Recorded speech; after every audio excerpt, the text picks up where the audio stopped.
कहानी की शुरुआत में हमें समुद्र के किनारे एक लड़की को दिखाया जाता है जिसका नाम जैन होता है। जैन अपने दोस्तों के साथ बोट पर थी, लेकिन बोट तूफान में फंसकर समुद्र के अंदर डूब जाती है, जिस वजह से वो बहकर इस आइलैंड पर आ जाती है और उसे ये भी नहीं पता कि वो इस वक्त कहाँ पर है। तभी वो देखती है कि उसका एक साथी पानी के अंदर पड़ा है। वो खींचकर पानी से बाहर लेकर आती है। उसका वो साथी बहुत बुरी तरह से जख्मी होता है। जैना उसके जख्म को देखकर पानी ढूंढने के लिए जंगल के अंदर जाती है। वहाँ पर उसे एक नारियल मिलता है, लेकिन नारियल को काटकर उसमें से पानी निकालने के लिए उसके पास चाकू नहीं था और इसीलिए वो उसे पत्थर से तोड़ने की कोशिश करती है। और वापस से जब अपने साथी के पास आती है तो वो देखती है कि उसके साथी की मौत हो चुकी है और वो बहुत ही ज्यादा दुखी होती है। लेकिन अब तक उसे समझ में आ चुका है यह आइलैंड पूरी तरह से सुनसान है और उसके अलावा इस आइलैंड पर कोई भी नहीं है। एक बार फिर से वो जंगल के अंदर जाती है, जहाँ पर उसे टंगा हुआ पेड़ पर एक बैग मिलता है।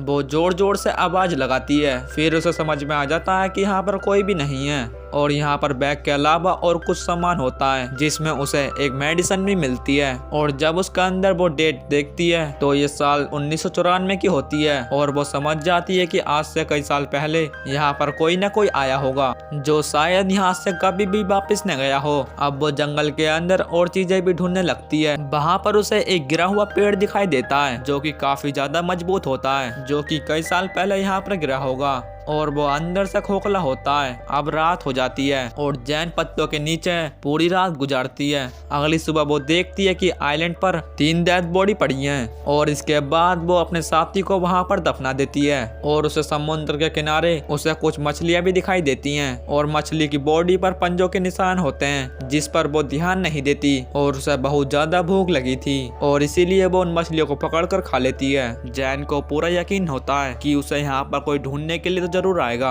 और फिर वो यहाँ से निकल जाएगी। लेकिन पूरे दिन इंतजार करने के बाद भी यहाँ आसपास कोई भी नहीं आता और रात को जैन एक जगह पर सो जाती है। और अगली सुबह जब वो उठती है तो वो देखती है कि उसके दोस्त की लाश जो उसने दफना दी थी अब वो वहाँ से गायब है। इसे देखकर जैन पूरी तरह से डर जाती है। वो समझ जाती है कि इस आइलैंड पर कोई न कोई खतरनाक जानवर है। अब उस जानवर का सामना करने के लिए वो एक लकड़ी को आगे से नोकली धार करती है कि रात को जब भी उसके आसपास आए बस लकड़ी के हथियार से हमला कर सके। वो सोते समय उस जानवर का इंतजार करती है क्योंकि इसके अलावा उसके पास और कोई रास्ता नहीं है। ऐसे ही पूरी रात गुजर जाती है, लेकिन वो जानवर नहीं आता। अगली सुबह जब वो उठकर देखती है तो वो देखती है कि समुद्र में कुछ तैर रहा है। जैन तैरते हुए उस चीज के पास जाती है जो कि एक सूटकेस होता है। जब वो उस सूटकेस को वापस लेकर आ रही होती है तो तभी उसकी नजर समुद्र के नीचे पड़ती है, जहाँ पर बहुत बड़ा गड्ढा होता है। लेकिन जैन उस गड्ढे पर ज्यादा ध्यान नहीं देती और जब वो सूटकेस को खोलती है उसके अंदर जूते, कपड़े और कुछ फोटो भी थी। वो कपड़े और जूते भी पहन लेती है।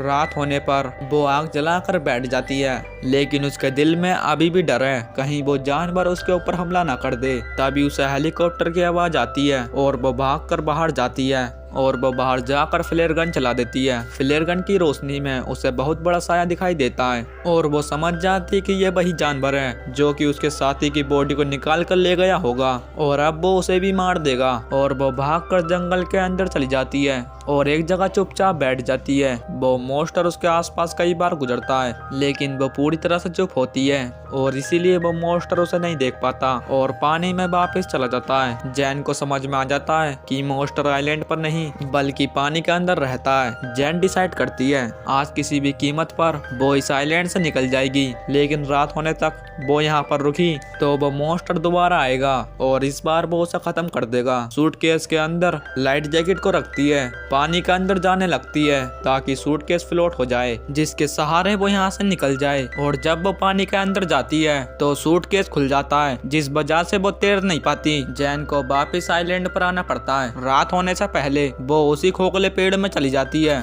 क्योंकि उसे पता है कि रात होने पर मॉन्स्टर दोबारा आएगा और उसे पूरे जंगल में ढूंढेगा। ये सोचते सोचते वो सो जाती है और आधी रात को उसे एक हलचल महसूस होती है, जिससे वो समझ जाती है कि मॉन्स्टर उसके आसपास है। असल में मॉन्स्टर को पता चल जाता है कि वो पेड़ के अंदर छुपी हुई है। वो पेड़ पर कई बार हमला करता है, लेकिन पेड़ बहुत मजबूत होता है, जिस वजह से वो पेड़ को पूरी तरह से नहीं तोड़ पाता और वापस समुद्र में चला जाता है। और अगली सुबह जब वो बाहर आती है तो वो देखती है कि उस मॉन्स्टर ने उस पेड़ को काफी डैमेज कर दिया है। दरअसल अब तक उसे पता चल चुका होता है कि मॉन्स्टर सिर्फ रात को आता है, वो दिन में पानी से कभी भी बाहर नहीं आता। अब जैन के दिमाग में एक आइडिया आता है। वो समुद्र में से बहुत बड़ी मछली पकड़ती है जिसे वो पेड़ पर लटका देती है कि जब रात को मॉन्स्टर आए तो वो मछली लेकर वहाँ से चला जाए। और रात होने पर ऐसा ही होता है और तभी वहाँ पर मॉन्स्टर आता है जो कि मछली को लेकर यहाँ से जाने लगता है। जैन पहली बार उस मॉन्स्टर को अच्छी तरह से देख पाती है जो कि बहुत ही ज्यादा खतरनाक होता है। और अब जब मॉन्स्टर वो जा रहा था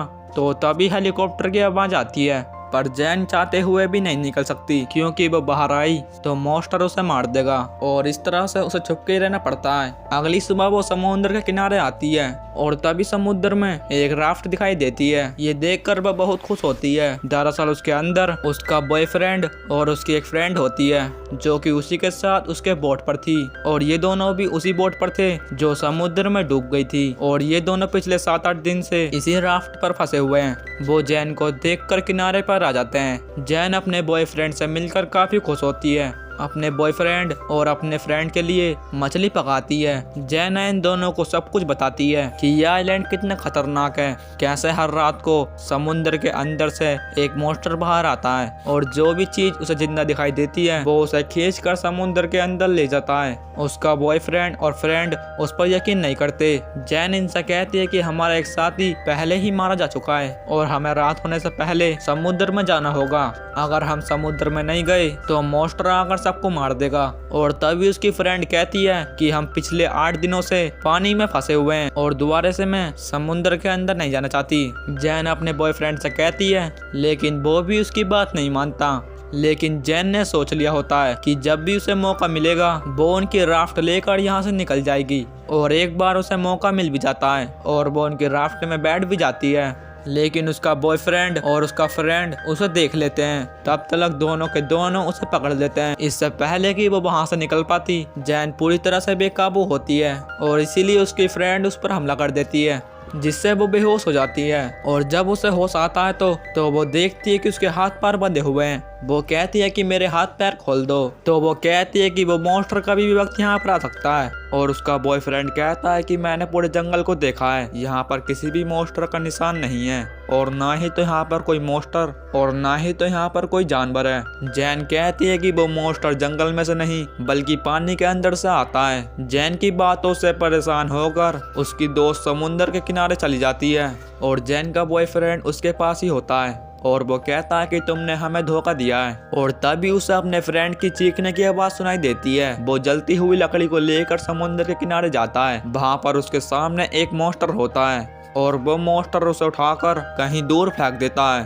और वहीं जैन अपने आप को आजाद करके अपने दोस्त को बचाने के लिए समुद्र के किनारे भागती है और उस मॉन्स्टर ने उसकी फ्रेंड को मार दिया होता है। इसके बाद में मॉन्स्टर जैना के बॉयफ्रेंड पर भी हमला करता है और जैना अपने बॉयफ्रेंड को लेकर जंगल के अंदर आ जाती है और ये दोनों पेड़ पर अपनी पूरी रात गुजारते हैं। जैना का बॉयफ्रेंड अब बहुत बुरी तरह से डर चुका है और उसे समझ में आ चुका है जो जैन ने बोला था वो बिल्कुल सच था और वो भी इस आइलैंड से निकलना चाहता है। और इसीलिए वो खाने के लिए बहुत सारी मछलियां जमा करते हैं और इसके बाद खाने का और पीने का सारा सामान अपनी राफ्ट के अंदर रखते हैं और रात होने से पहले यहाँ से निकल जाते हैं। लेकिन आज पहली बार समुद्र के नीचे से वो मॉन्स्टर हमला करता है और जैन को पकड़कर समुद्र की गहराइयों में उसी गड्ढे के अंदर ले जाना लगता है और इसके अंदर हर चीज समझ आती है। जैन के पास यहाँ पर एक छोटा सा चाकू भी होता है। वो उस चाकू से मॉन्स्टर पर हमला करती है जिससे कि वो जख्मी हो जाता है और जैन को छोड़ देता है। और जैन का बॉयफ्रेंड लकड़ी का भाला लेकर समुद्र के अंदर आ जाता है और उस भाले से उसके ऊपर हमला करता है और मॉन्स्टर उसे पकड़कर उसी गड्ढे के अंदर ले जाता है और इस तरह से जैन अपने बॉयफ्रेंड को खो देती है। लेकिन जैन किसी तरह से बचकर अपने आइलैंड पर आ जाती है और इसने अपने सभी दोस्तों को खो दिया है। और उसके पास एक डायरी होती है और वो मॉन्स्टर के बारे में सब कुछ लिखती है। अगर यहाँ पर कोई आए तो उसे पता रहे कि मॉन्स्टर सिर्फ रात को आता है। और जैना बहुत सारी लकड़ियों को लेकर एक बहुत बड़ा सर्कल बनाती है। वो लकड़ी से फिर से अपने लिए एक हथियार बनाती है। रात होने पर जब मॉन्स्टर आए तो वो उसका सामना करे और मॉन्स्टर फिर से एक बार फिर से समुद्र के अंदर से निकलता है और वो बहुत गुस्से में होता है क्योंकि जैन ने उसे कई बार जख्मी किया है। और अब वो मॉन्स्टर उस सर्कल के अंदर आ जाता है। जैन सर्कल में आग लगा देती जाती है और मॉन्स्टर इसके अंदर फंस जाता है। चाकू और भाले से कई बार उस मॉन्स्टर के ऊपर हमला करती है। वो मॉन्स्टर भी उसके ऊपर कई बार हमला करता है। दोनों के दोनों पूरी तरह से जख्मी हो जाते हैं और अब वो मॉन्स्टर मारने वाला होता है। तभी वो अपनी लकड़ी के भाले से उस मॉन्स्टर को मार देती है